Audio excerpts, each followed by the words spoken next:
Hi అండి, welcome back to Lavanya's kitchen. ఈరోజు మనం డ్రై ఫ్రూట్స్తోని లడ్డు తయారు చేసుకునే విధానం చూద్దాం. ముందుగా ఒక ప్యాన్లో 2 స్పూన్ల నెయ్యి వేసి వేడి చేసుకుందాము. దీంట్లో కాజు వేసుకుందాము. దీంట్లోనే బాదం కూడా వేసి లైట్గా ఒక 20 సెకండ్స్ హీట్ చేసుకుంటే చాలండి. కలర్ చేంజ్ కావడానికి మనకేం అవసరం లేదు. పచ్చివాసన పోయేంత వరకు చాలు. లైట్గా సిమ్లో పెట్టుకొని నిదానంగా వేయించుకుంటే సరిపోతుంది. ఇప్పుడు ఇవి వేగిపోయినాయండి, తీసేసుకుందాం. ఇవి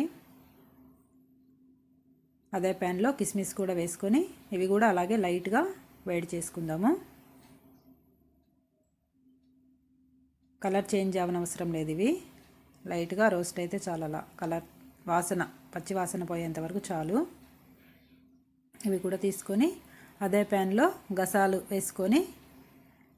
వేసుకొని స్టవ్ ఆఫ్ చేసుకుందాము. ప్యాన్ వేడికి అవి హీట్ అయిపోతాయండి, సరిపోతుంది. ఇంకా వేడి అవనవసరం లేదు.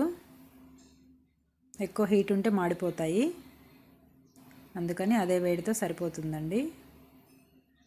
ఇప్పుడు ఇవి గ్రైండ్ చేసుకుందాము. బాదాం ఇట్లా పలుకులుగా వచ్చేటట్టుగా మిక్సీ పట్టుకుందాము.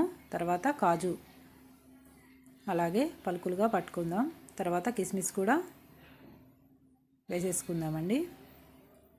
తర్వాత ఖర్జూరాలు కూడా అలాగే మిక్సీ వేసేసుకుందాం.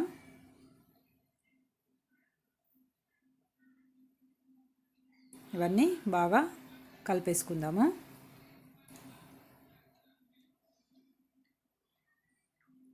ఇవి గసాలు నెయ్యి కూడా వేసుకొని అవి కూడా చక్కగా కలుపుకొని లడ్డు కట్టేసుకుందాము. ఇది హెల్తీకి చాలా మంచిదండి, పెరిగే పిల్లలకి చాలా మంచిది. అన్నీ ఒకేసారి కలిపి మిక్సీ పట్టొద్దండి, విడివిడిగా చేసుకోండి.